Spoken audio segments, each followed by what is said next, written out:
एक बार की बात है, गंगा के पवित्र जल में एक संत महात्मा अपने एक शिष्य के साथ स्नान कर रहे थे।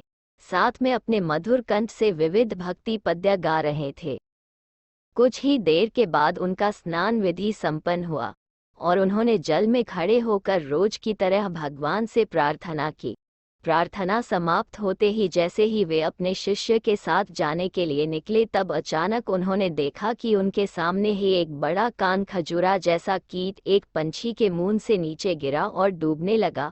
अतः वो कीट पानी से बाहर निकलने की पूरी कोशिश कर रहा था, पर उस कीट से गंगा तट अभी काफी दूर था, तो ये जाहिर था कि उसका तट पर पहुंचना नामुमकिन है। उन संत ने तुरंत उसे अपने दोनों हथेलियों में उठा लिया और उस शतपाद कान खजूरे जैसे बड़े कीट को लेकर और मुख से मधुर राम नाम लेते हुए गंगा तट की ओर जाने लगे। पर कुछ ही क्षणों में उस बड़े कीट ने उन संत के हाथ को जोर से काटा। संत को बड़ी पीड़ा हुई। अचानक हुए तीव्र घाव से संत विचलित हुए और उनके हाथों से वो कीड़ा फिर से पानी में गिर गया और तड़पने लगा। संत ने उसे फिर से पानी से निकालकर अपने हाथों में ले लिया और फिर से राम नाम का जाप करते हुए वे तट की ओर चल पड़े। वे केवल 4 कदम गए ही होंगे, इतने में फिर से उस कीट ने उनके हाथों को काट लिया और बड़ी पीड़ा के कारण उनके हाथों से वो कीट फिर से पानी में गिर गया। संत ने क्षण का भी विलंब न लगाते हुए फिर से उसे अपने हथेलियों में ले लिया। ऐसा न जाने कितनी बार हुआ। शिष्य से अपने गुरु की यह पीड़ा देखी नहीं जा रही थी।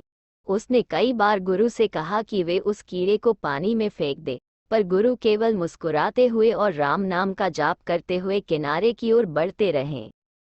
कुछ ही देर में वे दोनों किनारे आ पहुंचे। संत ने किनारे आते ही उस पीड़ादायक कीट को एक पेड़ के नीचे छोड़ दिया ताकि कोई और पंछी उसे उठा के ना ले जाए। शिष्य ने उनके हाथों की ओर देखा। वे सूज गए थे और खून से लथपथ थे, पर उनके चेहरे पर कोई पीड़ा का भाव नहीं था, बस एक दिव्य समाधान छाया हुआ था।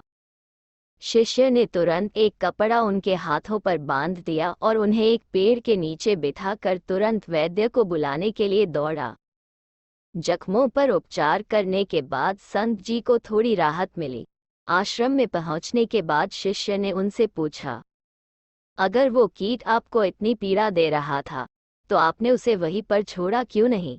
आपने क्यों इतना दर्द सहन किया? संत मुस्कुराते हुए बोले, तुमने देखा नहीं, उस कीट की जान जा रही थी। वो मृत्यु की कगार पर खड़ा था, पर फिर भी उसने अपना काटने का गुण नहीं छोड़ा। तो मैं कैसे सिर्फ इतनी सी पीड़ा से डर कर अपना परोपकार का गुण छोड़ता?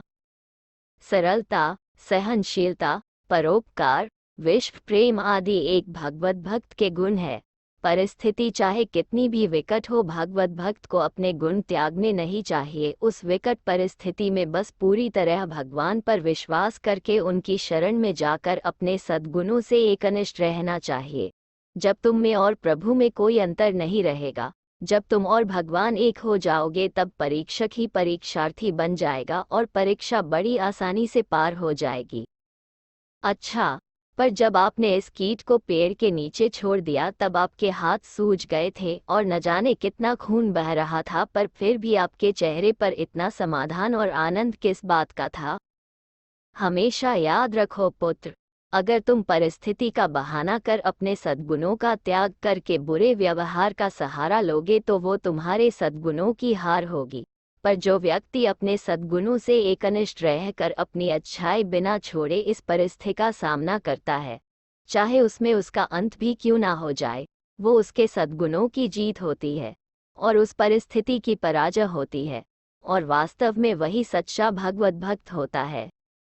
सुबह भी जब मैंने उस कीट को सुरक्षित पेड़ के नीचे छोड़ा तब मेरे सद्गुणों की जीत हुई थी और परिस्थिति पराजित हुई थी, इसीलिए मैं समाधान और आनंद में डूब गया था।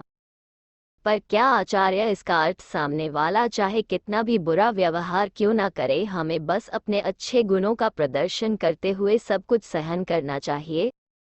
बिल्कुल नहीं पुत्र, तुम्हारा यह निष्कर्ष पूरी तरह से योग्य नहीं है।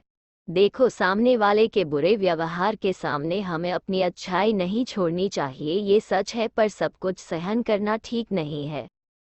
सहनशीलता एक अच्छा गुण है, पर उसका उपयोग योग्य समय पर योग्य जगह करना भी उतना ही जरूरी है, वरना वो भी पाप बन जाता है। हिंसा गलत है ऐसा हम सुनते हैं, पर वो सत्य नहीं है। अगर उसे गलत जगह उपयोग किया जाए तो वो महापातक है। जैसे स्वार्थ के लिए क्रोध से किसी की हिंसा करना पाप है, पर युद्ध में उसी हिंसा का उपयोग करना पुण्य कर्म है।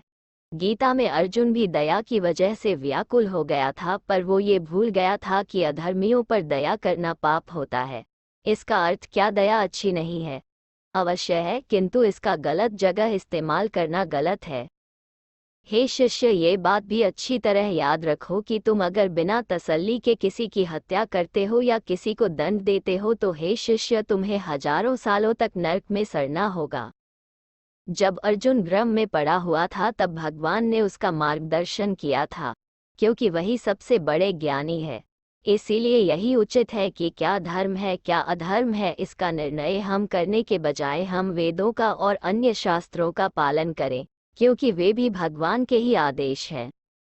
इसी तरह तुम भी बस वेद शास्त्र और अन्य ग्रंथों के आदेशों का पालन करो और परिणाम भगवान पे छोड़ दो, जैसे मैंने सुबह छोड़ दिए थे। ये सुनकर शिष्य के सारे संदेह टूट गए। उसे एहसास हुआ कि उसके गुरु ने कितना महान ज्ञान आज उसे दिया है, और अगले ही क्षण वो धन्य हो के आंखों में आंसू लिए अपने गुरु के चरणों में गिर गया।